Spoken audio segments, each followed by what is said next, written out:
जय हिंद साथियों। आज की इस वीडियो में एसएससी एमटीएस एग्जाम को क्रैक करने के लिए 4 फरवरी को कैसा पेपर आएगा साथियों, ये हम लोग देखेंगे। देखिए आपके सामने सब कुछ साथियों तय है। मैं आपको सबसे पहले बता देना चाहता हूं ये वैकेंसी 2025 की है, 2026 में आपकी परीक्षा होने वाली है। तो मैं कहूंगा साथियों एग्जाम की अगर बात करें तो 4 फरवरी से साथियों 20 फरवरी 2026 तक आपका पेपर चलेगा। और मैं कहूंगा इनमें से अगर आपका किसी भी शिफ्ट में साथियों पेपर है और आप इस पेपर को क्रैक करना चाहते हैं तो आज की इस वीडियो को देख कर जाइएगा, क्योंकि ये सवाल वही सवाल है जो आपके एग्जाम में आपको देखने को मिलेंगे। तो सबसे पहले जीके जीएस करंट अफेयर के 25 सवाल होंगे, उसके बाद इंग्लिश के पूरे 25 सवाल और उसके बाद रीजनिंग के सवाल और साथियों मैथ्स के क्वेश्चन आपकी स्क्रीन पर से गुजरेंगे।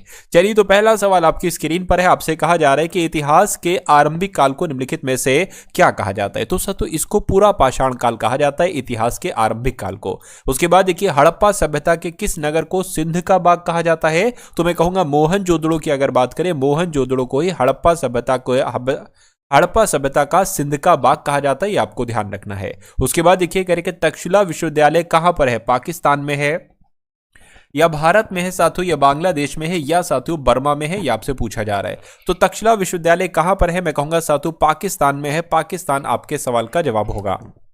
तो आपको ध्यान रखना है पाकिस्तान के पंजाब प्रांत में साथियों स्थित है। राइट आंसर आपका ऑप्शन नंबर ए होगा। उसके बाद देखिए साथियों अगला सवाल जो कि बहुत इंपॉर्टेंट साथियों आपकी स्क्रीन पर है। आपसे कह रहे हैं कि महाराजा छत्रपति शिवाजी को राजा की उपाधि जो दी गई थी वो किसके द्वारा साथियों दी गई थी, मुझे बताइए। तो राजा की उपाधि औरंगजेब ने दी थी, आंसर आपका सी होगा। उसके बाद देखिए किसने दिल्ली चलो तथा तुम मुझे खून दो मैं तुम्हें आजादी दूंगा, ये 2 नारे दिए थे।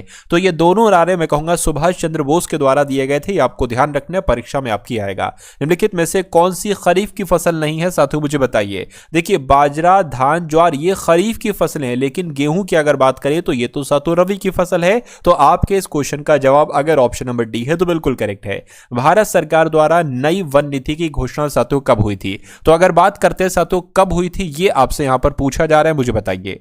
तो 1988 में हुई थी साथियों। भारत सरकार द्वारा नई वन नीति की घोषणा 1988 में हुई थी। सौर मंडल का कौन सा ग्रह सूर्य के सबसे नजदीक है। तो सूर्य के सबसे नजदीक ग्रह तो साथियों बुध ग्रह है, यह बात भी आपको ध्यान रखना है। अगला देखिए विश्व का धान जीन बैंक साथियों किस देश में स्थित है। तो ये फिलीपींस में स्थित है। कहां पर विश्व का धान जीन बैंक स्थित है, फिलीपींस में। उसके बाद देखिए भीमराव अंबेडकर स्वतंत्र भारत के पहले शिक्षा मंत्री थे या कानून मंत्री थे या गृह या खाद्य मंत्री थे। मैं कहूंगा कानून मंत्री थे ये स्वतंत्र भारत के। कौन, डॉक्टर भीमराव अंबेडकर साहब। अगला देखिए भारत में एकल नागरिकता अपनाई गई है, किस देश के संविधान से ली गई है साथियों एकल नागरिकता। मैं कहूंगा इंग्लैंड देश से प्रेरित है साथियों भारत की एकल नागरिकता, आंसर आपका ऑप्शन नंबर ए होगा। उसके बाद देखिए भारतीय संविधान में राज्यों का संघ की परिकल्पना को प्राप्त किया गया, यानी कि राज्यों की संकल्पना जो है ना ये किस देश के संविधान से ली गई है, ये आपसे यहां पर पूछा जा रहा है। तो मैं कहूंगा साथियों कनाडा देश के संविधान से या ब्रिटिश नॉर्थ अमेरिका अधिनियम से, बिल्कुल सही आंसर आपका ऑप्शन नंबर सी होगा। उसके बाद देखिए राज्यसभा अध्यक्ष के रूप में निम्नलिखित में से किसका उल्लेख किया जाता है।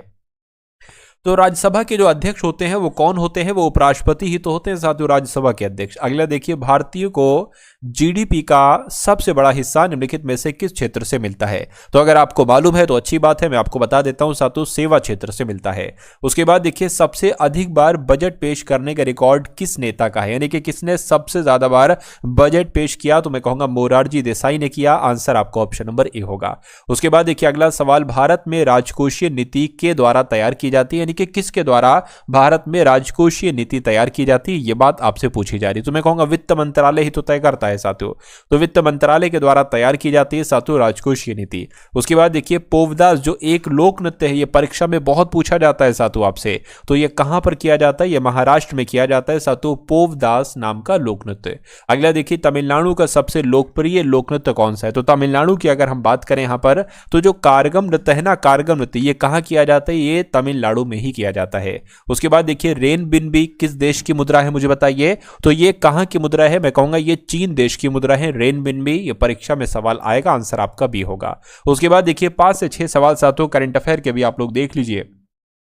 यानी कि ISSF जूनियर विश्व कप में पदक तालिका में कौन सा देश शीर्ष पर रहा है? मैं कहूंगा कोई और देश नहीं बल्कि अपना देश भारत शीर्ष पर रहा है ISSF जूनियर विश्व कप में। चलिए उसके बाद देखिए अगला सवाल, भारत ने किस देश के साथ परस्पर कानूनी सहायता संधि लागू की है? तो मैं कहूंगा साथियों भारत देश ने सिंगापुर के साथ परस्पर कानूनी सहायता संधि लागू की है।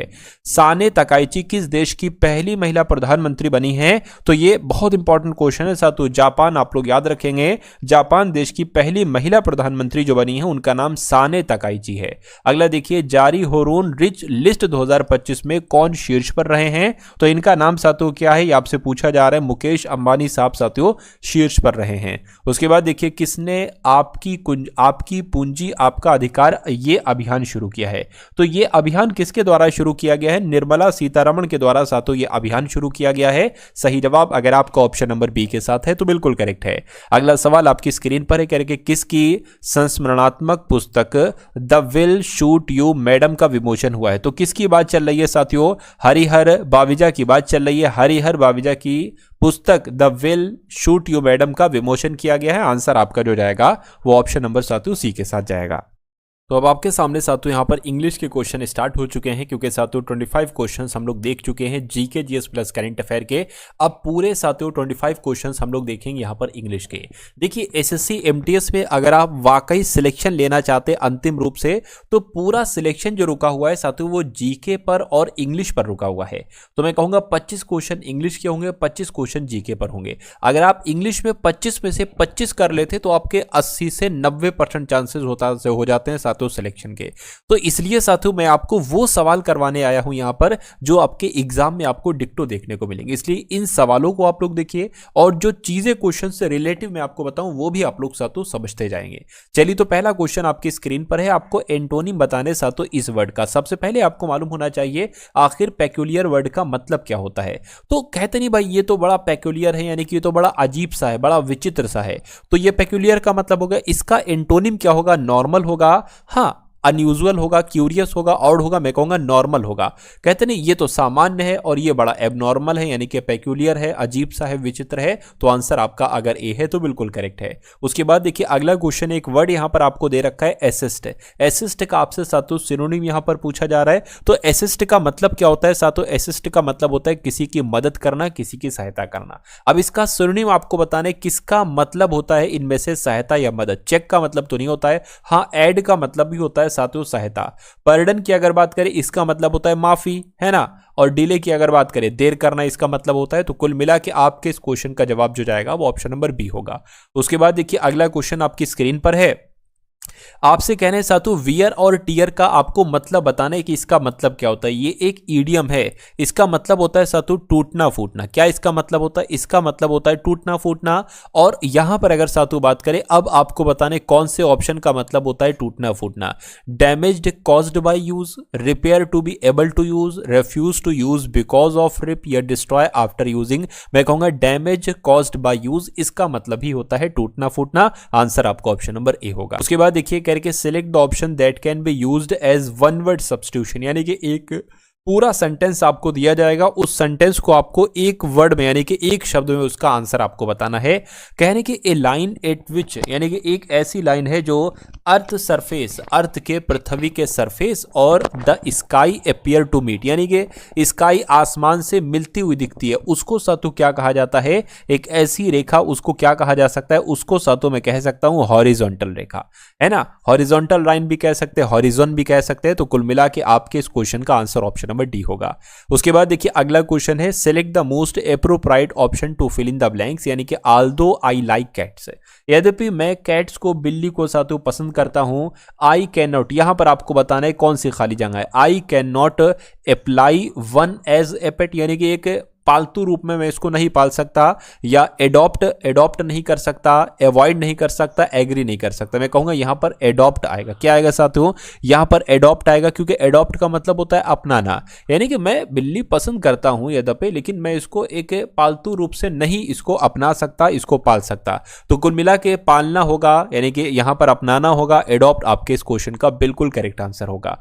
उसके बाद देखिए नेक्स्ट नंबर का क्वेश्चन है, मैं आपसे कह सकता हूं साथियों अगर आपने अभी तक इस वीडियो को लाइक लाइक नहीं किया है तो एक लाइक का बटन दबा दीजिए, और चैनल पर अगर नए हैं तो चैनल को भी साथों तुरंत सब्सक्राइब कर दीजिए। अगर आप एक बार में, देखिए हो सकता हो ये आपका पहला बार एसएससी एमटीएस 2026 के एग्जाम हो, या हो सकता है पिछली साल भी साथियों आपने फॉर्म डाला हो लेकिन आपका सिलेक्शन रुक गया हो। तो मैं कहूंगा पिछली साल भी साथियों बहुत सारे सिलेक्शन दिए थे, क्योंकि हजारों लाखों बच्चों ने साथियों पढ़ा था एसएससी एमटीएस 2024 वाली परीक्षा की तैयारी करी थी।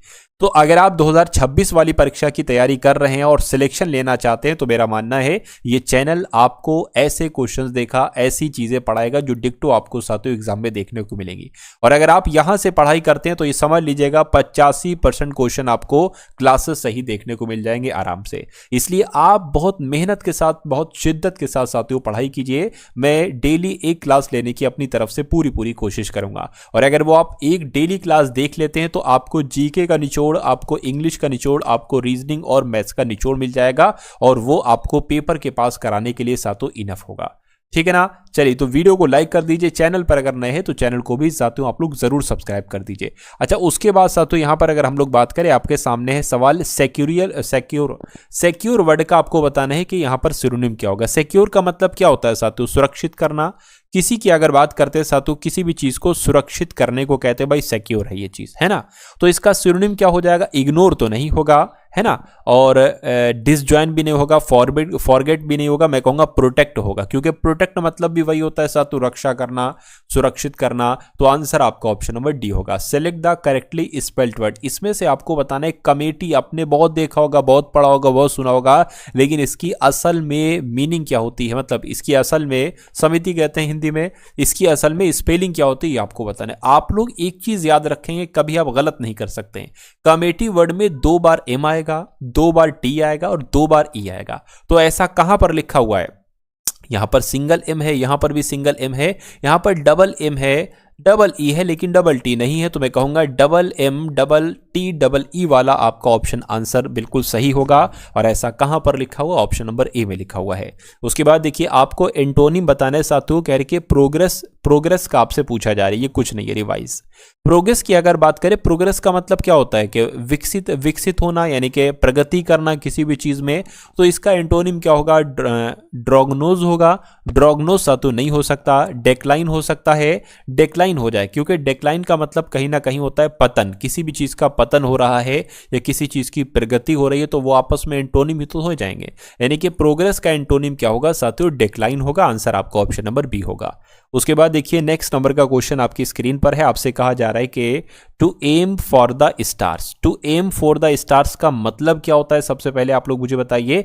देखिए बड़ा मकसद, क्या मैं कहूंगा बड़ा मकसद या बड़ा गोल या बड़ा लक्ष्य को कहा जाता है साथियों। बड़े मकसद बनाने को कहा जाता है साथियों क्या?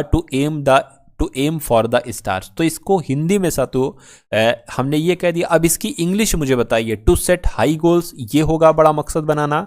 To be dizzy, to go into space, to see shooting stars. मैं कहूंगा टू सेट हाई गोल्स को कह सकते हैं बड़ा मकसद बनाना, यानी कि to aim for the stars. तो ये चीजें साथियों आप लोग यहां पर याद रखेंगे। उसके बाद देखिए अगला क्वेश्चन है आपकी स्क्रीन पर। आपसे पूछा जा रहा है कि टू डू द डिशेज। अब टू डू द डिशेज ये क्या है साथियों? ये एक इडियम यहां पर है और इसका मतलब आपसे पूछा जा रहा है। देखिए बर्तन साफ करना हम लोग कह सकते हैं ना। बर्तन साफ करने को क्या कहा जाता है? आपको याद रखना है साथियों, इसका मतलब क्या होता है? बर्तन, क्या आ गया ये? बर्तन साफ करने को कहा जाता है साथियों टू डू द डिशेज। अब इसमें से कौन सा आंसर हो सकता है? To make a great effort नहीं, to wash and dry dishes बिल्कुल साथियों, to wash and dry dishes ये हम लोग कह सकते हैं। तो टू डू द डिशेज का मीनिंग क्या हो जाएगा? To wash and dry dishes हो जाएगा। आंसर आपका ऑप्शन नंबर बी होगा।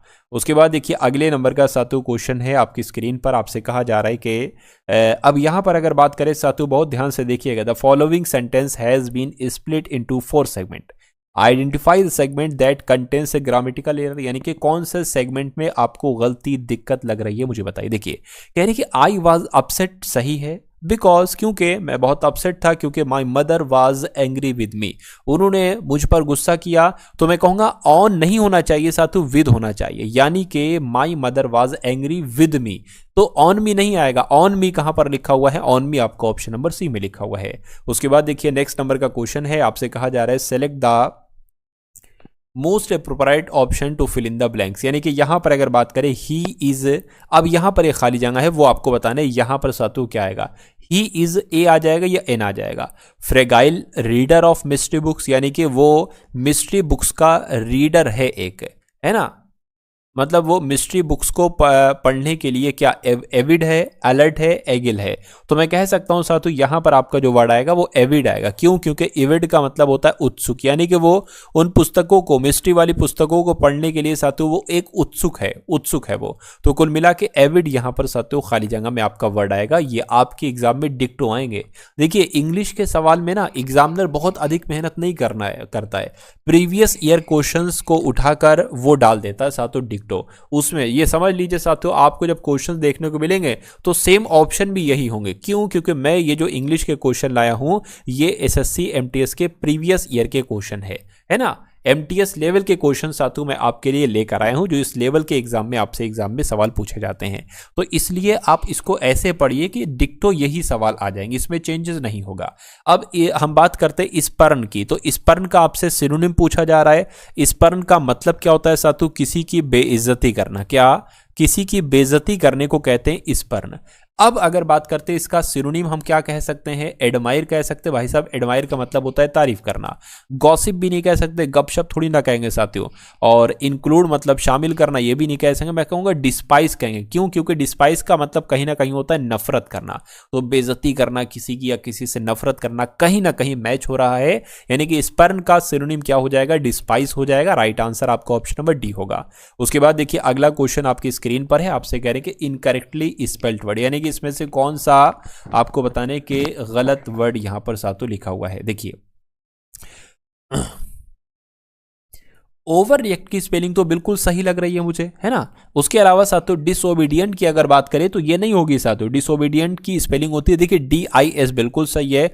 OBE भी सही है। DI यहां पर साथों दिक्कत है, यानी कि DIENT होता है। ये जो A एक्स्ट्रा आया है ये नहीं होना चाहिए। तो दिक्कत कौन सी स्पेलिंग में है?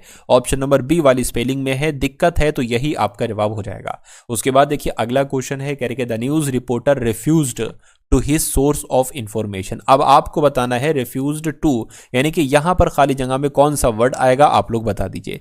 यानी कि जो न्यूज रिपोर्टर है उसने मना कर दिया क्या? इंफॉर्मेशन का सोर्स, है ना, इंफॉर्मेशन का सोर्स का खुलासा करने में, यानी कि उसको डिस्क्लोज करने में। तो पूरा सेंटेंस ऐसे होगा the news reporter refuse to disclose his source of information. तो आंसर आपका ऑप्शन नंबर ए होगा। 10 सवाल और बाकी हैं और उसके बाद साथों हम लोग देखेंगे रीजनिंग के क्वेश्चन और साथों मैथ्स के क्वेश्चन, तो आप लोग बने रहिएगा। उसके बाद देखिए अगला क्वेश्चन है, करेंगे in the jungle he saw a. अब यहां पर आपको बताना है खाली जगह में यहां पर कौन सा एक वर्ड आएगा। अब देखिए वॉल्व्स का मतलब क्या होता है साथों? भेड़िए, है ना। वॉल्व्स का मतलब क्या होता है? भेड़िए, यानी कि जंगल में उसने देखा वॉल्व्स का ग्रोव कहते हैं, मतलब वॉल्व्स का जो ग्रुप होता है ना साथियों, या झुंड इसको हम लोग कह सकते हैं। तो भेड़ियों के झुंड को क्या कहा जाता है? मैं कहूंगा पैक ऑफ वॉल्व्स कहा जाता है। तो पैक यहां पर आएगा, पैक ऑफ वॉल्व्स। सबके लिए अलग अलग साथियों होता है ना। चलिए उसके बाद देखिए अगला क्वेश्चन आपकी स्क्रीन पर है, कह रहे कि डिपॉजिट का आपको क्या बताना है? आपको एंटोनिम बताना है। डिपॉजिट देखिए आपने देखा होगा, डिपॉजिट करने जा रहे हैं, जमा करने जा रहे हैं, और विड्रॉ करने जा रहे हैं, यानी कि पैसा निकालने जा रहे हैं। तो डिपॉजिट का एंटोनिम क्या हो जाएगा? विड्रॉ हो जाएगा। राइट आंसर आपका ऑप्शन नंबर सी होगा। उसके बाद देखिए अगला क्वेश्चन आपकी स्क्रीन पर है, आपसे कहा जा रहा है कि a large group of people, यानी कि लोगों के समूह का मतलब बहुत बड़ा लोगों का समूह। इसके लिए एक वर्ड में आपको जवाब देना है। इसको हम लोग क्या कह सकते हैं? इसको हम लोग साथों समूह कह सकते हैं, इसको हम लोग भीड़ कह सकते हैं। तो इसको इंग्लिश में क्या कहा जा सकता है? हॉर्ड इसको साथों इंग्लिश में कहा जा सकता है। आंसर अगर आपका ऑप्शन नंबर सी है तो बिल्कुल करेक्ट है। उसके बाद देखिए अगला क्वेश्चन है, कह रहे कि select the incorrectly spelled word. तो आपको बताना है इसमें से कौन से ये स्पेलिंग साथियों गलत है, मुझे बताइए। देखिए कोलाइड की स्पेलिंग यहां पर बिल्कुल सही है ना। जेलस की स्पेलिंग सही नहीं साथियों। जेलस की स्पेलिंग ऐसे थोड़ी ना होती है, JEALOUS, जलना इसको हम लोग कह सकते हैं। तो इसकी स्पेलिंग गलत है बी वाले की, और यही आपका जवाब हो जाएगा। उसके बाद देखिए अगला क्वेश्चन साथियों आपकी स्क्रीन पर है, आपसे कहा जा रहा है वही वन वर्ड वाला सवाल है, यानी कि a medical practitioner specialising in children and their diseases, यानी कि जो एक मेडिकल प्रैक्टिशनर है वो स्पेशलाइजिंग कर रहा है क्या, वो बच्चों और उसके रोगों में, तो उसको क्या कहा जाएगा साथियों, उसको बाल लोक चिकित्सक कहा जाएगा। बाल लोक चिकित्सक को इंग्लिश में साथियों क्या कहा जाता है, बस इतनी सी बात आपको बताना है। और ये बात भी आप लोग याद रखेंगे, पेडिएट्रिशियन उसको कहा जाता है ना, क्या कहा जाता है, पेडिएट्रिशियन उसको कहा जाता है जो बाल रोग चिकित्सक होता है। उसके बाद देखिए पास द बटन, क्या साथियों, पास द बटन, नहीं बल्कि पास द बैटन इस ईडियम का मतलब आपसे यहां पर पूछा जा रहा है। तो इसका मतलब क्या होता है, किसी दूसरे पर जिम्मेदारी सौंपना, यानी कि आपके पास कोई जिम्मेदारी है उसको दूसरे पर सौंप देना, इसको कहते हैं पास द बैटन। तो इसको इंग्लिश में साथियों क्या कहेंगे, share a reward with someone नहीं, take part in relay race नहीं, शिफ्ट रिस्पॉन्सिबिलिटी टू अदर्स, यानी कि आपने रिस्पॉन्सिबिलिटी को शिफ्ट कर दिया किसी दूसरे पर, अदर्स पर। तो आपका आंसर इस क्वेश्चन का जो जाएगा वो ऑप्शन नंबर सी होगा। उसके बाद देखिए कह रहे कि the following sentence has been split into 4 segment, identify the segment that contains a grammatical error, यानी कि इनमें से किस सेंटेंस, इसमें से किस सेगमेंट में ग्रामेटिकल एरर है, ये आपसे पूछा जा रहा है। कह रहा है साथियों द चिल्ड्रन वर वार्न, यानी कि बच्चों को चेतावनी दी जाती है, वार्निंग दी जाती है, वार्न किया जाता है, to keep away for the edge of the cliff, यानी कि एड्ज मतलब किनारा, क्लिफ मतलब चट्टान, चट्टान के किनारे से वो कीप अवे फॉर द, यानी कि वो दूर रहे साथियों। तो यहां पर आपको बताने की दिक्कत कहां पर, देखिए फॉर नहीं आना चाहिए, फ्रॉम आना चाहिए, यानी कि चट्टान के किनारे से दूर रहे साथियों, ऐसी चेतावनी दी जाती है बच्चों को। तो मैं कहूंगा यहां पर दिक्कत जो आएगी वो कहां पर आएगी, फॉर नहीं होना चाहिए, ये वाला फ्रॉम होना चाहिए। तो कुल मिला के दिक्कत ऑप्शन नंबर ए में, और यही आपका जवाब है। उसके बाद देखिए अगला क्वेश्चन है, एक वर्ड दे रखा है साथियों स्पार्स, स्पार्स का आपको बताना है एंटोनिम क्या हो सकता है। स्पार की अगर बात करें इसका मतलब क्या होता है मुझे बताइए। चलिए कहते नहीं साथियों विरल अवस्था, है ना, विरल अवस्था, तो विरल इसको कहेंगे स्पार को। और डेंस की अगर बात करते हैं साथियों इसको सघन कहेंगे, है ना, इसको सघन कहेंगे, यानी कि कोई चीज अगर पास पास है तो उसको सघन कहेंगे, लेकिन अगर कोई चीज दूर दूर है तो उसको विरल कहा जाता है साथियों। कहते नहीं ये घना है और बिगड़ा है, ऐसे कहते ना। तो कुल मिला के आंसर आपका ऑप्शन नंबर ए होगा। उसके बाद देखिए select the most appropriate synonym of the given word, यानी कि हम्बल का आपको बताना है साथियों सिनोनिम क्या हो सकता है।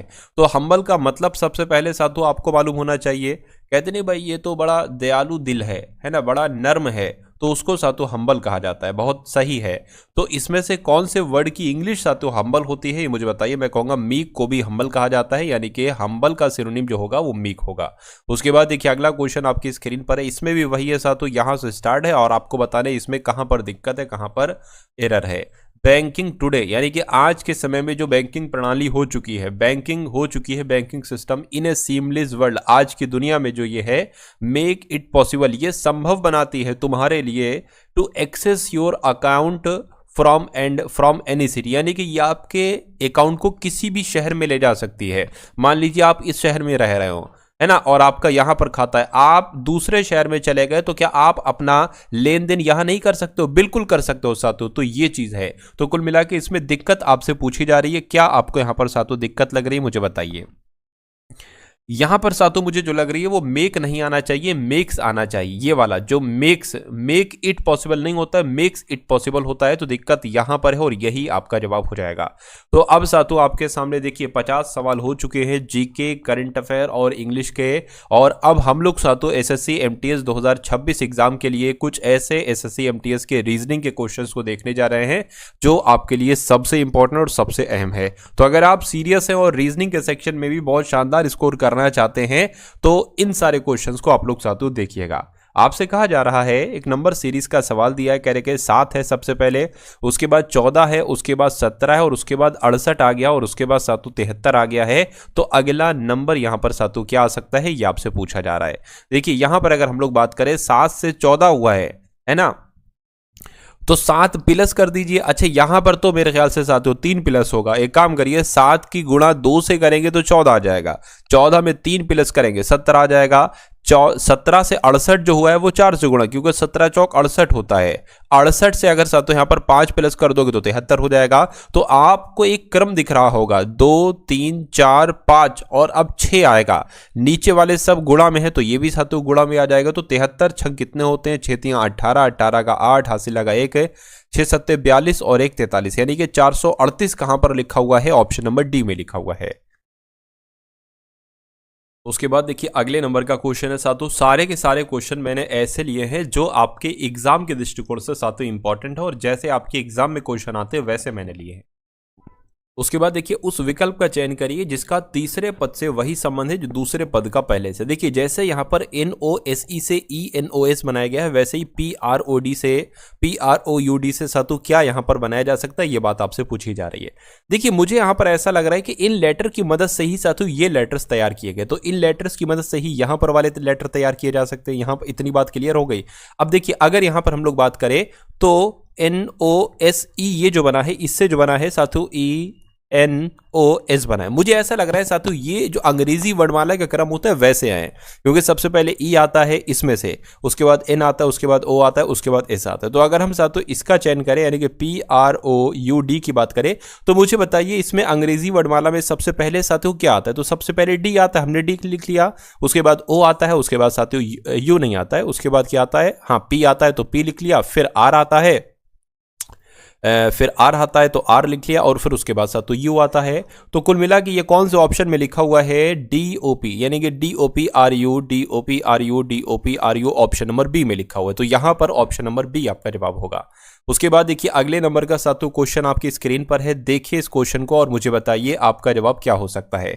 आपसे कहा जा रहा है कि 7 दोस्त हैं STUVWXY एक वृत्त के इर्द गिर्द वृत्त की ओर पीठ करके सातों बैठे। एक वृत्त यहां पर हो जाएगा और सभी लोग की अगर बात करें तो पीठ करके यहां पर लोग बैठे। कितने लोग हैं, 7 लोग हैं, 1 2 3 4 5 6 और एक सातों यहां पर 7, ये 7 लोग के बैठने की जगह हमने बना ली। उसके बाद कहा जा रहा है, अब यहां से बहुत ध्यान से देखिए, अगर आपने सही लाइन का चयन कर लिया तो आपको फिर 2 सर्किल नहीं बनाना पड़ेंगे, फिर ये भी बना लिया वो भी बना लिया, बस सही लाइन का आपको चयन करना है। जैसे कि Y और V के बीच में 3 व्यक्ति हैं, क्या इसको बनाना चाहिए, नहीं अभी नहीं बनाना चाहिए। क्या पता Y किधर आए V किधर आए, यानी कि ऐसे V और Y ऐसे करके आए या V और Y ऐसे करके आए, क्या पता अभी नहीं पता, तो इसको स्किप कर दो। उसके बाद कह रहे हैं कि W V के दाईं ओर ठीक बगल में, अगर हम इस लाइन को करें स्टार्ट तो हमें W या V कहीं और लाइन में भी चाहिए है। WV देखिए क्या मिल रहा है, W हमें यहां पर मिल रहा है और फिर इसके बाद हमें W एक बार यहां पर मिल रहा है, तो ये लाइन हमारी सबसे पहले सॉल्व करना बिल्कुल सही हो जाएगी। तो V के दाईं और ठीक बगल में आप V को कहीं पर भी बैठा दो, आंसर आपका 1 आएगा, है ना। अगर हम बात करते हैं साथों V को आप कहीं पर बैठा दो, मान लीजिए V को हमने यहां पर बैठा दिया तो V के दाईं, अब देखिए सबका मुंह जो है ना वो केंद्र से बाहर की तरफ है, सबका मुंह केंद्र से बाहर की तरफ है, तो V का दायां यही तो होगा। V के दाएं W बैठा है, यहां पर कहा गया है बैठा लिया। कहने उसके बाद कहने कि W के बगल में कौन बैठा है, S, तो W के बगल में इधर तो बैठेगा नहीं है, S आपका इधर ही बैठेगा। उसके बाद कहेंगे W मतलब W या Y के बगल में नहीं बैठा है T, अच्छा भाई ठीक है। फिर से एक बार पढ़िए, Y और V की अगर बात करें इसके बीच में 3 व्यक्ति हैं, तो V और Y के बीच में 3 व्यक्ति हैं, 1 2 3 व्यक्ति, ये होगा यानी कि Y आपका यहां पर आ जाएगा। उसके बाद ये वाली लाइन भी आपकी हो गई, इसको देख लीजिए, Y और X के बीच में U है, यानी कि Y और X के बीच में साथ तो U है, हो गया। अब एक बचा है T हमने यहां पर बना लिया। सवाल में पूछा जा रहा है कि V और X के बीच में कौन है, तो V किधर गया, V और X किधर गया, V और X के बीच में कौन है, मैं कहूंगा T है, तो T आपके इस क्वेश्चन का बिल्कुल सही जवाब होगा। उसके बाद देखिए अगला क्वेश्चन आपकी स्क्रीन पर है, आपसे कह रहे हैं कि इसमें सबसे असंगत बताइए, जो सबसे अलग हो वो आपसे पूछा जा रहा है। देखिए K से N हुआ है, 3 बड़ा है, फिर 3 बड़ा है, फिर 3 बड़ा है, फिर 3 बड़ा है। उसी प्रकार अगर बात करें P से S हुआ है, 3 बड़ा है, 3 बड़ा है, 3 बड़ा है, 3 बड़ा है। अगर यहां पर अगर बात करते हैं साथों C से G हो गए, यहां पर तो भाई साहब 4 बढ़ गया, मामला ही अलग हो गया।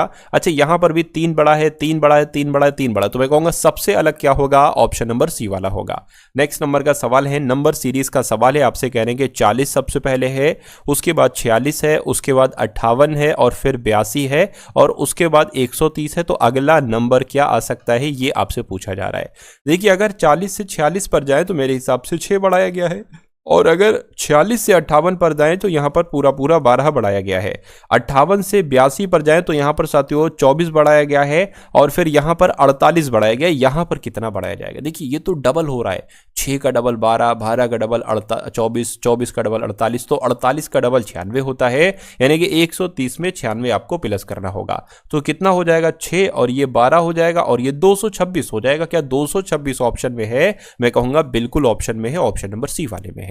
उसके बाद देखिए अगला सवाल है, कह रहे कि दर्जी का पोशाक से वही संबंध है जो मोची का किससे है। यानी कि भाई साहब दर्जी क्या से लेगा? पोशाक से लेगा। मोची किसका काम करता है? साइकिल का, जूते का, फर्नीचर का, भवन का। मैं कहूंगा जूते का काम करता है साथियों मोची, इसलिए सही जवाब आपका ऑप्शन नंबर बी है ना। जिस जिस टॉपिक से साथियों आपके एग्जाम में सवाल पूछे जाते हैं वो प्रश्नों के माध्यम से मैं वो सारे टॉपिक को कंप्लीट कर दूंगा, फिर वो टॉपिक बचेगा ही नहीं, कोई ऐसा कोना नहीं बचेगा उस टॉपिक का जिस टॉपिक से आपके से सवाल पूछा जाए और आपको आता ना हो।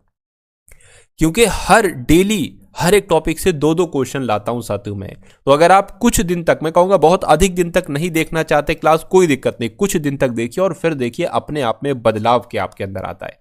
और वो उस बदलाव की अगर बात करें, उस बदलाव को महसूस कीजिए कि भाई मेरा स्कोर बढ़ रहा है, मुझे ऐसा लग रहा है कि मैं पेपर पास कर सकता हूं। अगर वो आपके अंदर बदलाव आता है चंद 4-5 दिनों में, 4-5 दिनों की क्लास देखकर अगर आपको ऐसा लगता है तो आप कंटिन्यू कीजिए।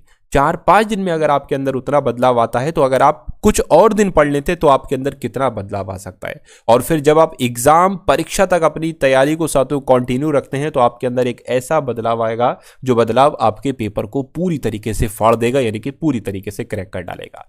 तो अगर आप अपने सपने के लिए सीरियस हैं, एसएससी एमटीएस में सिलेक्शन लेना चाहते हैं, तो मेरा मानना है स्वागत है आपका टारगेट सिलेक्शन पर।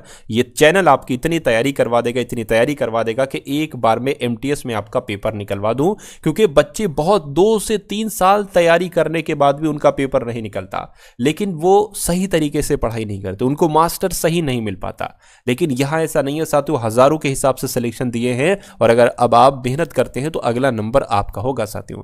चलिए, कथन निष्कर्ष वाले सवाल पर मैं आ चुका हूं। आपसे कहा जा रहा है कथन है, आपसे कहा जा रहा है निष्कर्ष है। सबसे पहले कहा जा रहा है कि सभी सुइयां कागज हैं। तो मान लेते हैं साथियों ये क्या हो गई? ये सुई हो गई और सभी सुइयां यानी कि ये सारी की सारी सुइयां क्या हो गई? कागज हो गई। ठीक है। दूसरी बात कही जा रही कि कुछ सुइयां चाकू। मान लेते हैं साथियों इतनी सुइयां क्या हो गई? इतनी सुइयां चाकू हो गई।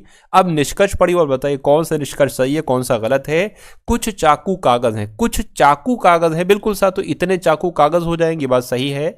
कोई कागज चाकू नहीं है, कोई कागज चाकू नहीं, ये कैसे हो सकता है? इतने चाकू कागज हैं तो ये गलत है, यानी कि केवल निष्कर्ष एक सही है, ये वाला सही है और ये ऑप्शन नंबर ए में लिखा हुआ है।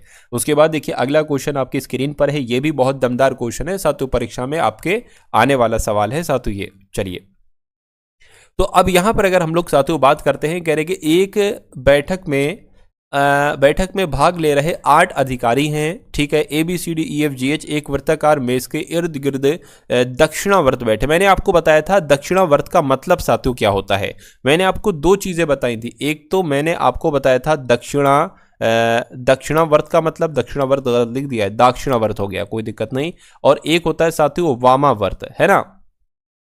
दक्षिणावर्त होता है, वामावर्त। दक्षिणावर्त जो होता है वो साथियों क्लॉकवाइज होता है। क्या होता है? वो क्लॉकवाइज होता है। और वामावर्त जो होता है वो साथियों एंटी क्लॉकवाइज होता है। जैसे कि अगर मैं आपसे कहूं साथियों ABCD, तो ये क्या हो गया? ये क्लॉकवाइज हो गया, यानी कि ये दक्षिणावर्त हो गया। लेकिन अगर मैं आपसे कहूं, क्या, इसको मैं हटा देता हूं, अगर मैं आपसे साथियों क्या कहूं, अगर मैं आपसे यहां पर कहूं कि ABCD, तो ये क्या हो गया? ये साथियों आपका वामावर्त हो गया। तो यहां पर अगर बात करें, आपसे जो जिक्र किया गया है, एक सेकेंड, आपसे साथियों जो यहां पर जिक्र किया गया वो दक्षिणावर्त यानी कि क्लॉकवाइज का साथियों यहां पर जिक्र किया गया है आपसे। चलिए, तो उसी प्रकार से हम लोग देखते हैं। 8 लोग हैं ना, यहां पर 8 लोग हैं, 1 2 3 4 5 6 7 और 1 8। अब कहा जा रहा है कि सभी का मुख मेज के केंद्र की तरफ है, सभी का मुख मेज के केंद्र की तरफ है और उनके बीच समान दूरी है यदि डी का मुख उत्तर पश्चिम दिशा में है। मैं आपको बता दूं, देखिए ये होता है आपका उत्तर, ठीक है ना, ये होता है आपका पूर्व, ये होता है दक्षिण और ये होता है पश्चिम। अगर आपसे कहा जाए उत्तर पश्चिम की तरफ जाइए तो आप इधर जाएंगे, समझ गए, और पश्चिम दक्षिण तरफ कहा जाए इधर जाएंगे। अगर आपसे कहा जाए कि आप उत्तर पश्चिम की तरफ बैठे हैं तो आप इस तरफ बैठेंगे, है ना। और अगर आपसे कहा जाए कि आप उत्तर पश्चिम की तरफ देख रहे हैं तो आप इधर बैठेंगे, तभी तो इधर बैठकर सातु इधर आप देख पाएंगे। चलिए, उसके सभी का मुंह मेज के केंद्र की तरफ, उनके बीच समान दूरी है। डी का मुख उत्तर पश्चिम की दिशा में है। अब ये बताइए उत्तर पश्चिम सातु किधर होता है? उत्तर पश्चिम तो भाई साहब इधर होता है, इधर को, यही तो है, क्योंकि ये उत्तर हो गया, ये पश्चिम हो गया। तो अगर कोई बंदा उत्तर पश्चिम की तरफ देख रहा है तो वो यहां पर बैठेगा, यानी कि डी यहां पर बैठेगा। यहां पर बैठकर ही तो केंद्र की तरफ उसका मुंह है, तभी तो सातु दक्षिण पश्चिम की दशा देख पाएगा वो। चलिए, तो जब डी यहां पर है और मामला सारा क्लॉकवाइज है, दक्षिणावर्त है, तो डी के बाद आता है साथियों क्या? ई। तो ई आपका यहां पर आएगा, एफ आपका यहां पर आ जाएगा, जी आपका यहां पर आ जाएगा, एच आपका यहां पर आ जाएगा। और चूंकि 8 लोग ही थे तो फिर यहां से ए मामला शुरू हो जाएगा, A B C D E F G. देखिए क्लॉकवाइज हो गया, दक्षिणावर्त हो गया। तो कह रहे हैं कि तो दिशा में बैठा है, कौन दिशा में सातों बैठा है? तो एफ किस दिशा में बैठा है? तो एफ किस दिशा में बैठा है ये आपसे पूछा जा रहा है। एफ कहां पर बैठा है ये तो देखिए पहले, एफ यहां पर बैठा हुआ है, एफ यहां पर बैठा है। ये दिशा किस दिशा में बैठा है ये आपको कुल मिला के बताना है। तो ये होती है दक्षिण दिशा, ये होती है पश्चिम दिशा, यानी कि वो दक्षिण पश्चिम में बैठा है। दक्षिण पश्चिम कहां पर लिखा हुआ है? ऑप्शन नंबर बी में लिखा हुआ। तो जिनका आंसर ऑप्शन नंबर बी के साथ है, मैं कहूंगा आंसर आपका बिल्कुल सही हो जाएगा। उसके बाद देखिए अगला क्वेश्चन आपकी स्क्रीन पर है। आपसे कहा जा रहा है कि दिया गया आरेख उन विद्यार्थियों की संख्या को दर्शाता है जो विभिन्न भाषाएं जानते हैं। यानी कि यहां पर आपको जो वर्ग दिख रहा है वो हिंदी वाले, यानी कि 15, 19, 3, 12 ये सब हिंदी जानते हैं। अगर हम जर्मन वालों की बात करें तो 5, 15, 3, 16 जर्मन जानते हैं और 16, 3, 12, 21 अंग्रेजी जानते हैं। सवाल में आपसे पूछा जा रहा है कि उन विद्यार्थियों की संख्या कितनी है जो अंग्रेजी और जर्मन जानते हैं लेकिन हिंदी नहीं जानते हैं। यानी कि आपका आंसर इसमें से नहीं होना चाहिए, इसमें से, क्योंकि हिंदी नहीं जानते, इसमें से नहीं आना चाहिए। अच्छा, एक नंबर यहां पर 16 है जो कि जर्मन भी जानता है और अंग्रेजी भी जानता है और ये हिंदी नहीं जानता है क्योंकि ये इस चौकोर में नहीं है। तो मैं कहूंगा वो संख्या 16 संख्या हो जाएगी जो अंग्रेजी और जर्मन तो जानते हैं लेकिन हिंदी नहीं जानते। तो जिनका आंसर ऑप्शन नंबर डी के साथ है, मैं कहूंगा आंसर आपका बिल्कुल करेक्ट हो जाएगा। भाई बहुत बढ़िया, वेरी गुड क्लास। उसके बाद देखिए अगला क्वेश्चन आपकी स्क्रीन पर है। ये क्वेश्चन भी बहुत शानदार है।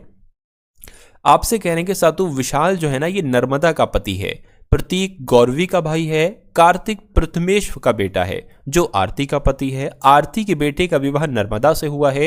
गौरवी विशाल की बेटी है। प्रथमेश का गौरवी से क्या संबंध है? यानी कि गौरवी क्या कहेगी प्रथमेश को? इस सवाल में भी हम वही लॉजिक अपनाएंगे। कौन सा लॉजिक? कॉमन वाला लॉजिक। जैसे कि अगर मान लीजिए हम ये वाली लाइन सबसे पहले लिख ले, विशाल नर्मदा का पति है, तो शर्त यह है कि आगे नर्मदा का कहीं ना कहीं जिक्र होना चाहिए या विशाल का कहीं ना कहीं जिक्र होना चाहिए। तो देखिए ऐसा है या ऐसा नहीं है। अच्छा, नर्मदा अगर हम यहां पर लिखते हैं तो नर्मदा हमें यहां पर मिल जाती है, तो हमें कुछ मदद मिल जाएगी। मदद मिल जाएगी तो अच्छी बात रहेगी। चलिए तो लिख लीजिए विशाल नर्मदा का पति है। यानी कि अगर बात करते हैं सातु विशाल की कि ये जो विशाल है ये किसका पति है। देखिए पति पत्नी के लिए हम 2 लाइनें बनाएंगे जिससे हमें याद रहे, और माइनस बना देंगे, ये महिला है और ये पुरुष है, यानी कि ये पति देव है, ये पत्नी है। अब यहां पर आ जाइए, कहा जा रहा है कि आरती के बेटे का विवाह नर्मदा से हुआ है। नर्मदा से किसका विवाह हुआ है? आरती के बेटे का विवाह हुआ है, यानी कि ये जो विशाल होगा ये आरती का बेटा हो जाएगा, ये उसकी मम्मी हो जाएंगी। ऊपर बनी है तो मम्मी या पिता में से ही कोई होंगी, क्योंकि माइनस लगाए तो मम्मी हो जाएंगी। अब देखिए आरती का कहां पर जिक्र हुआ है, क्योंकि विशाल और नर्मदा का तो अब खत्म हो गई बात। आरती कहां पर लिखी ये जरा देखिए आप। आरती ये लिखी है, कहने के कार्तिक प्रथमेश का बेटा है जो आरती का पति। आरती का पति कौन है? ये प्रथमेश है। यानी कि आरती के पति की अगर हम बात करते सातु कौन है? क्या लिखा हुआ? प्रथमेश लिखा हुआ है। अच्छा, कार्तिक प्रथमेश का बेटा है, यानी कि कार्तिक जो है ना ये किसका बेटा है? ये प्रथमेश का बेटा है सातु कार्तिक। ठीक है, कोई दिक्कत नहीं। यानी कि प्रथमेश और आरती पति पत्नी, इनके 2 बेटे, एक कार्तिक है एक विशाल है। उसके बाद क्या कहा जा रहा है? देखिए ये लाइन हो गई। प्रतीक गौरवी का भाई है, ये भी अभी हम नहीं लिख सकते, ये भी हो गई। आरती के बेटे के, ये भी हो गई। गौरवी विशाल की बेटी। अब विशाल की बेटी कौन है साथियों? गौरवी है।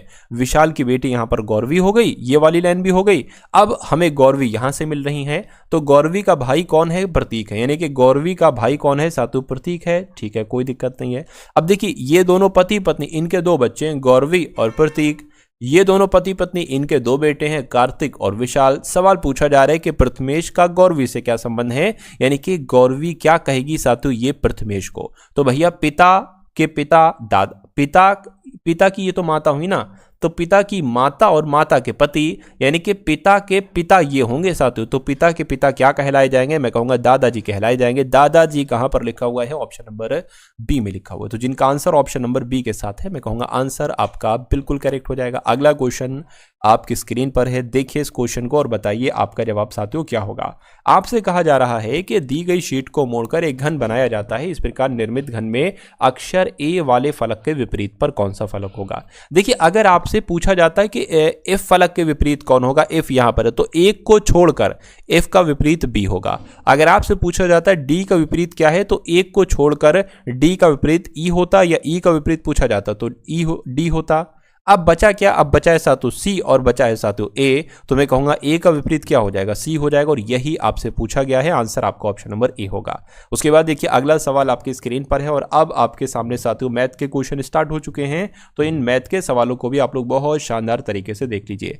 आपसे कहा जा रहा है कि यदि 20 पुरुष किसी कार्य को 36 दिनों में कर सकते हैं तो उसी कार्य के 3/4 भाग को कितने पुरुष 18 दिन में साथियों पूरा कर लेंगे। देखिए 20 पुरुष हैं और 36 दिन में कोई काम कर रहे हैं। मान लीजिए साथियों वो काम क्या कर रहे हैं, वो काम कर रहे हैं यहां पर एक काम कर रहे हैं, पहली बात। अच्छा उसके बाद अगर बात करते उसी कार्य के 3/4 भाग को कितने पुरुष, यानी कि आपसे पुरुष पूछा जा रहा है तो पुरुष के लिए हम एम मान लेंगे, यानी कि इतने पुरुष जो है ना ये 18 दिनों में, क्या साथियों 18 दिनों में कितना काम कर रहे हैं। इधर ये पूरा एक काम हो रहा है और इधर कितना हो रहा है साथियों, उसी काम का 3/4 हो रहा है ना, 3/4 हो रहा है तो 3/4 काम लिख देंगे, कोई दिक्कत नहीं। अब ये 4 जो नीचे ये ऊपर चला जाएगा, अगले स्टेप में लिख दें साथियों, है ना, क्योंकि आप हो सकता हो कंफ्यूज वगैरह ना हो। चलिए अगले स्टेप में मैं लिख दूंगा इसको।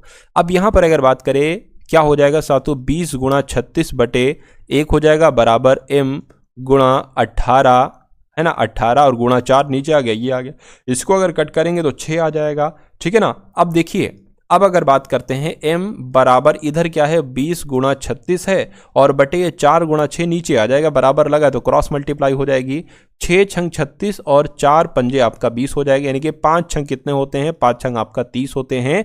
तो मैं कह सकता हूं कितने, उसी कार्य के 3/4 भाग को कितने पुरुष, मैं कहूंगा साथियों 30 पुरुष 18 दिन में पूरा कर लेंगे। तो 30 पुरुष कहां पर लिखा हुआ है साथियों, यहां पर अगर बात करें ऑप्शन नंबर ए में लिखा हुआ है। तो जिनका आंसर ऑप्शन नंबर ए के साथ है तो बिल्कुल करेक्ट है। उसके बाद देखिए साथियों नेक्स्ट नंबर का क्वेश्चन आपकी स्क्रीन पर है। ये सवाल की अगर बात करें, ऐसा कॉन्सेप्ट आपके एग्जाम में अक्सर देखने को मिला है। यहां पर अगर बात करें, कह रहे कि ए और बी 2 लोग हैं और इनकी आय का अनुपात आपको साथियों दे रखा है। आय के अनुपात की अगर बात करें तो ए की आय है साथियों 7x है और बी की आय कितनी है साथियों 9x है, ठीक है, कोई दिक्कत नहीं। एक सेकेंड, हाँ ये 7x हो गई। कह रही कि उनके व्यय यानी कि उनके खर्च का अनुपात 13:15 है। कह रही कि यदि ए 9,000 रुपए बचत करता है और बी की अगर बात करिए 15,000 रुपए बचाता है तो ए की आय कितनी है। ए की आय तो यहां पर साथियों 7x दे रखी है, यानी कि आपको कुल मिला के 7x का मान निकालना है।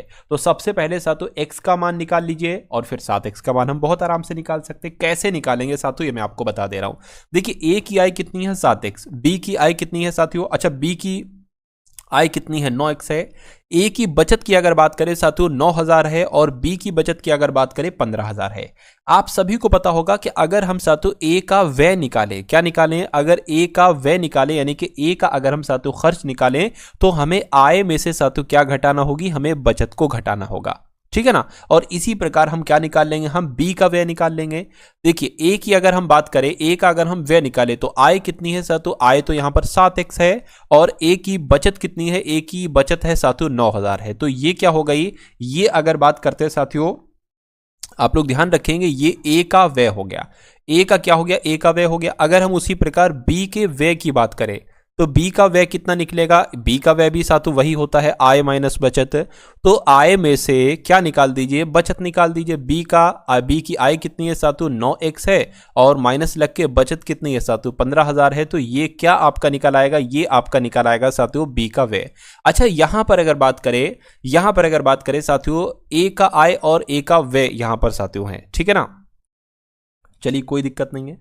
तो ए का व्यय और बी का व्यय का तो अनुपात यहां पर दे रखा है 13:17, यानी कि ये हो जाएगा साथियों 13 के बराबर और ये हो जाएगा 17 के बराबर। अरे भाई ये क्या है, ये बी का व्यय है और बी का व्यय यहाँ पर कितना दे रखा है, सॉरी 15 दे रखा है, तो 15 यहाँ पर हम लोग लिख लेंगे, थोड़ा ध्यान से समझेंगे तभी समझ पाएंगे साथों इस सवाल को। अब उसके बाद साथों आप क्या करेंगे, आप अब साथों इसकी गुणा करा लीजिए, यानी कि बराबर है तो क्रॉस मल्टीप्लाई करा लीजिए, यहां से आप x का मान निकालेंगे जो कि साथों एक ही आय आपकी होगी। सबसे पहले एक x का मान निकालिए यहां से, तो 15 की गुणा 7x से करिए, 15 की गुणा 9 से करिए, फिर 13 की गुणा साथों इनसे करिए, तो 15 सत्ते कितना होता है, 105 होता है, 15 सत्ते 105 x आपका यहां पर आ गया। 15 नीम कितना होता है साथों, 135 होता है, यानी कि 135 और 3 जो जीरो लगे हैं वो लग जाएंगे। अब 13 की गुणा साथों 9x से करिए, कितना आ जाएगा, 117, यानी कि 117x हो गया। पर 13 की गुणा साथों 15 से अगर आप करेंगे तो यहां पर मैं करा लूं 13 की गुणा 15 से, 13 की गुणा 15 से अगर कराऊं तो 5 3 15 हो जाएगा, 5 एकम 5 और 1 6 हो जाएगा, ये 13 आ जाएगा, 5 आ गया, 9 आ गया, 195 हो जाएगा। और 195 हो गया और 3 जीरो लगे हैं ना, तो 3 जीरो यहां पर साथों लग जाएंगे। इतनी बात क्लियर हो गई, क्लियर होगी तो बहुत अच्छी बात है। अब देखिए 117 में से ये 105 उधर है ना, इधर आएगा तो 117 माइनस 105 कितना बचेगा, ये 12x बचेगा, तो 12x आपका ये हो गया। अब देखिए 195 किसका है, ये है प्लस माइनस का, उधर जाएगा माइनस, उधर जाएगा प्लस का हो जाएगा, तो 195,000 में से 135,000 बचेगा, कितना बचेगा, 60,000 बचेगा, तो ये आपका साथों 60,000 हो गया। अब साथियों 12 से कट होगा, ये 12 पंजे 60, 5,000 x बराबर आ गया। तो देखिए साथियों हमने शुरू में आपसे कहा था कि अगर हमें एक ही आय निकालना है तो हमें 7x की वैल्यू निकालना पड़ेगी, क्योंकि 7x ही एक ही आय है। तो उससे पहले x का मान निकाल लीजिए, x का मान निकला है 5,000, तो 7x की वैल्यू क्या हो जाएगी, 7 गुणा 5,000, यानी कि मेरे हिसाब से 35,000 जो होगी वो एक ही आय हो जाएगी। तो एक ही आय 35,000 कहां पर लिखी हुई है, ऑप्शन नंबर डी में लिखी। अगर आपसे b की आय पूछी जाती तो साथियों 9x की वैल्यू आप लोग निकालते हैं, यानी कि 9 गुणा 5,000 आपको निकालना पड़ता, 9 पंजे 45, यानी कि 45,000 साथियों b की आय हो जाती। तो कुल मिला के जिनका आंसर ऑप्शन नंबर डी के साथ है, मैं कहूंगा आंसर आपका बिल्कुल करेक्ट हो जाएगा भाई, बहुत बढ़िया, वेरी गुड क्लास। अगला सवाल आपकी स्क्रीन पर है, आपसे कहा जा रहा है कि किसी पिग्गी बैंक में 1 रुपए के सिक्के, 2 रुपए के सिक्के और 5 रुपए के सिक्के हैं। किस अनुपात में 1 रुपए के सिक्कों का अनुपात अगर 5 है, यानी कि अगर 1 रुपए के सिक्के 5 हैं तो 2 रुपए के सिक्के 9 होंगे और 5 रुपए के सिक्के 4 होंगे। यानी कि यदि पिग्गी बैंक में कुल राशि कितनी है, 860 रुपए की है, तो उसमें से 5 रुपए के कितने सिक्के हैं। भाई साहब 5 रुपए के सिक्के यहां पर कितने हैं, 5 रुपए, ये 5 रुपए के सिक्के यहां पर 4x हैं, है ना। तो मैं कहूंगा देख क्यों, ये साथ 5x, ये 9x, ये 4x, तो 5 रुपए के सिक्के 4x हैं, यानी कि आपको 4x का मान निकालना है। तो वही चीज इसमें सबसे पहले x का मान निकालिए, फिर उसकी गुणा साथ 4 से आप लोग करा देंगे। तो अब अगर बात करें, अब आप देखिए अगर 1 रुपए के सिक्के 5 हैं, है ना, तो हम इसको 5x मान लेंगे, प्लस 2 रुपए के सिक्के 9 है, तो 2 की गुणा 9 से करिए 18 हो जाएगी, यानी कि 18x आपकी ये हो गई। 5 रुपए के सिक्के 4 हैं, यानी कि साथियों 20x आपका होगा। ये टोटल राशि है, यानी कि ये जो निकलेगी ये 860 रुपए के बराबर निकलेगी। अब इनको आप साथियों प्लस कर लीजिए, 5x देखिए 20x 18 38 और ये कितना हो जाएगा, मैं कहूंगा 43 हो जाएगा, यानी कि 43x बराबर कितना है साथियों, 860 है। तो x बराबर कितना हो जाएगा, 860 बटे 43 हो जाएगा। जरा 43 से साथ तो इसको कट करिए, 43 दूना होता है 86, जीरो लग गया। x बराबर आपका 20 है। मैंने आपको बताया था शुरू में कि आपको 4x की वैल्यू निकालना है, क्योंकि आपसे पूछा जा रहा है 5 रुपए के सिक्के कितने हैं, तो 5 रुपए के सिक्के 4x हैं। x का मान निकाल चुके हैं, 20 है, यानी कि 4 गुणा 20 कितना हो जाएगा, मैं कहूंगा 80 हो जाएगा। यानी कि उसमें 5 रुपए के सिक्के कितने हैं, 80 हैं, 80 आपका जवाब हो जाएगा। इसी प्रकार से आप 1 रुपए के सिक्के, 2 रुपए के सिक्के भी निकाल सकते हैं। उसके बाद देखिए नेक्स्ट नंबर का सवाल आपकी स्क्रीन पर है। आपसे कहा जा रहा है कि x अनुपात y बराबर 5:8 है, यानी कि जहां पर आपको x दिखाई दे 5 लिख देना, जहां पर y दिखाई दे 8 लिख देना। तो आपको मान निकालना है किसका, 4x - 3y अनुपात 4x - 7y का। तो देखिए हमने कहा था x जहां पर दिखाई देगा वहां पर साथ 5 लिख देंगे, तो 4 गुणा 5 आएगा, यहां पर 4 गुणा 5 कितना होता है, 20 होता है, डायरेक्ट लिख रहे हैं। 3 गुणा 8 तो कितना हो जाएगा साथ 24 हो जाएगा, ये हमने 24 लिख दिया, अनुपात लगा दिया, ठीक है ना। 4x की अगर बात करें यहाँ पर भी वही 20 हो जाएगा। 7y यानी कि 7 गुणा 8 7 अट्ठे सातों कितना हो जाएगा 56 हो जाएगा। अब अगर इसको घटाएं तो कितना आता है साथियों, माइनस का 4 आता है। अगर इसको घटाएं तो कितना आ जाएगा साथियों, 6 आ जाएगा और 3 आ जाएगा, यानी कि ये भी माइनस का 36। तो माइनस से माइनस आपका कैंसिल हो जाएगा, यानी कि 4 एकम 4 4 नीम 36 1:9 आएगा। और 1:9 कौन से ऑप्शन में है, ऑप्शन नंबर डी वाले में। तो जिनका आंसर ऑप्शन नंबर डी है तो बिल्कुल करेक्ट है। अगला क्वेश्चन आपकी स्क्रीन पर है, ये अंतिम सवाल सा तो आपकी स्क्रीन पर है, इसके बाद आपका मैथ का कोई सवाल नहीं बचा है। तो इस सवाल को देखिए जरा, आपके सवाल में कहा गया है कि 8 - 4, ये क्वेश्चन नंबर है 66, 8 - 4 भाग 8 ऑफ 3 प्लस ब्रैकेट के अंदर 7 भाग 7 ऑफ 1/7 भाग 6 प्लस ब्रैकेट के अंदर साथियों है 3 गुणा 6 भाग 1/3 गुणा 1/6, इसका मान आपको बताना है। देखिए अगर हम बात करें साथियों, मान लीजिए सबसे पहले क्या अंदर ब्रैकेट वाला हम सॉल्व करके देखें एक बार जरा। देखिए 7 भाग 7 और ऑफ का मतलब होता है गुणा, यानी कि अब ये सबसे पहले सॉल्व होगा तो इस 7 से ये 7 कैंसिल हो जाएगा। तो यहां पर पूरा पूरा जो बचेगा वो 7 ही बचेगा कहीं ना कहीं। तो इसको हटाकर यहां पर ये लिख दीजिए कि इस पूरे की जगह पर क्या आएगा साथियों, 7 आएगा। अब देखिए अब भाग यहां पर है 6 है प्लस आपका, अब इस ब्रैकेट वाले को सॉल्व कर लीजिए। अगर बात करते हैं साथियों, देखिए जैसे कि यहां पर अगर बात करें इसको हम सॉल्व करना है। देखिए 3 गुणा 6 और जब भी अगर भाग हो और 1/3 ऐसे ऊपर नीचे नंबर लिखे हो तो उसको भाग को गुणा में बदल देना और 1/3 को 3/1 कर देना, तो आपका ये हो जाएगा। और गुणा 1/6 यहां पर चल रहा है। अब इसको सॉल्व कर लीजिए, 6 तियां 18 आपका हो जाएगा और 18 तियां 54 हो जाएगा। तो 54 और गुणा कितना है 1/6, इसको कैंसिल करिए, 6 नीम आपका 54 हो जाएगा। तो इस पूरे की जगह पर सातों क्या आ जाएगा, आपका 9 आ जाएगा। तो इसकी पूरे की जगह पर सातों 9 लिख लीजिए। सवाल को छोटा करने की कोशिश में कर रहा हूं सातों, इस वजह से ऐसा करा रहा हूं, है ना। तो यहां पर सातों आपका 9 आ जाएगा, ठीक है ना। अब ये आपका बचा, इसको भी सातों सॉल्व कर लीजिए। यहां पर अगर सॉल्व करें 8 - 4 भाग 8, अब देखिए ऑफ की जगह पर गुणा आ जाएगा 3, लेकिन ये सबसे पहले सॉल्व होगा। तो 8 - 4 आ गया, भाग आपका 8 तियां 24 हो जाएगा। 24 का मतलब सातों क्या है, एक तरीके से अगर बात करें तो 8 - 4/24 यहां पर हो गया। 4 एकम 4 4 पंजे 20, 4 छंग आपका 24 हो जाएगा, यानी कि 8 - 1/6 होगा। इसको अगर और सॉल्व कराएं तो 6 छंग 36, 6 7 42, 6 अट्ठे 48 - 1/6 आ जाएगा, यानी कि 47/6 यहां पर आ चुका है।